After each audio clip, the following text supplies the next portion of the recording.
Investors in Shanghai have been waiting for this day. The Shanghai Stock Exchange is celebrating its new connection to Hong Kong. As part of a scheme called the Shanghai-Hong Kong Stock Connect, people from both places can now buy stocks directly in each other's markets for the first time, further tying Hong Kong to China. China's markets are experiencing a rare historic opportunity. We will work closely with Hong Kong.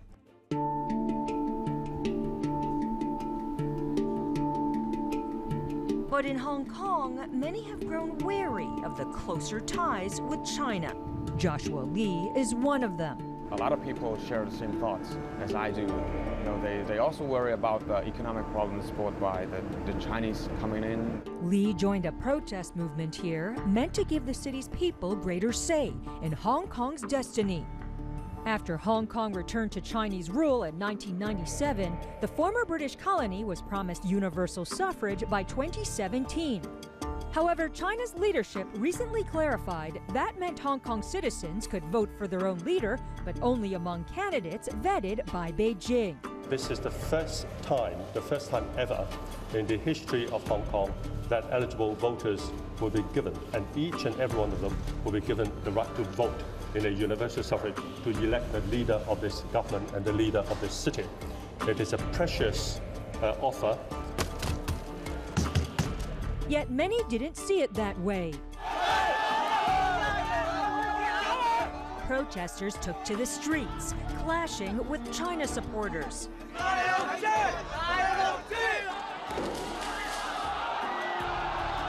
Police at one point used tear gas on the crowds, sparking what's now referred to as the umbrella revolution, since the protesters used umbrellas to protect themselves. China's National Day, October 1st, drew mass anti-government demonstrations. Protesters set up barricades to occupy main business districts.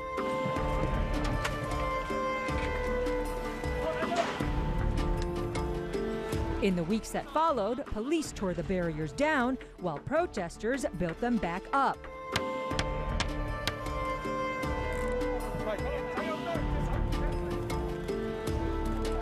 Resentment towards mainland China simmered, with neither side backing down. This is the main barricade that separates the protesters from the police. The young people are packing the crowds. A lot of these people are fighting not only for democracy, but also for their economic future. Lee, a university student, says he worries about China's impact on his livelihood.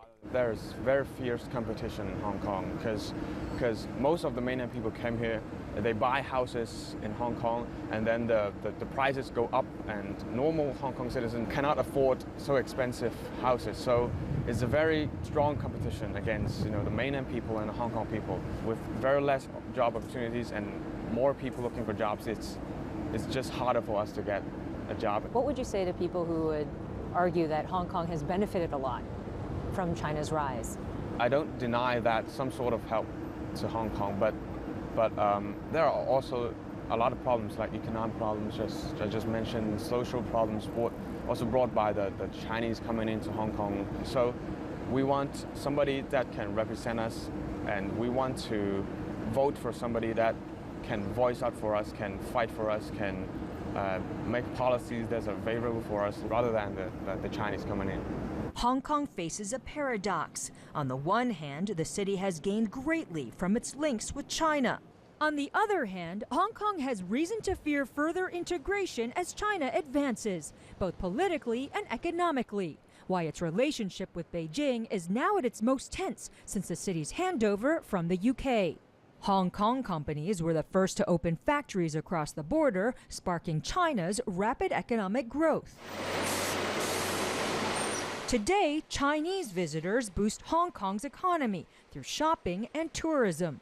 But Hong Kong's competitive advantage is because it's still in many ways distinct from China. Under the framework of one country, two systems, Hong Kong has maintained the regulations, civil liberties, and rule of law that it had under the British. That's why Hong Kong, not Shanghai, is currently China's international financial center.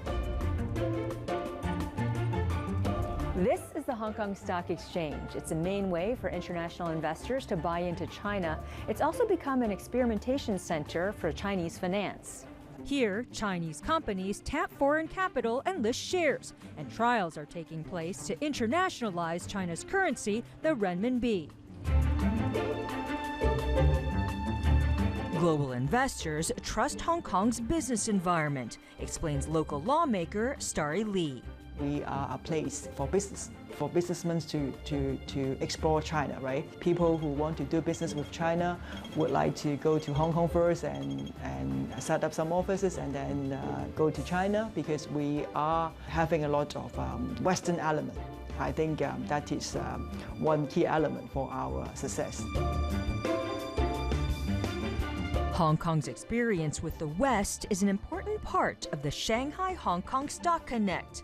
Because of Hong Kong, global investors feel confident directly buying Shanghai stocks, plugging China more firmly into the international financial world. Hong Kong lawmaker Lee says the advancement of China is inevitable, and the city's future lies in adapting to that reality. The story of Hong Kong, or why Hong Kong is success in the past and hopefully in the future, is because we find our role to China's development. We, Hong Kong, have to find our own role and our own position to help the whole modernization of China.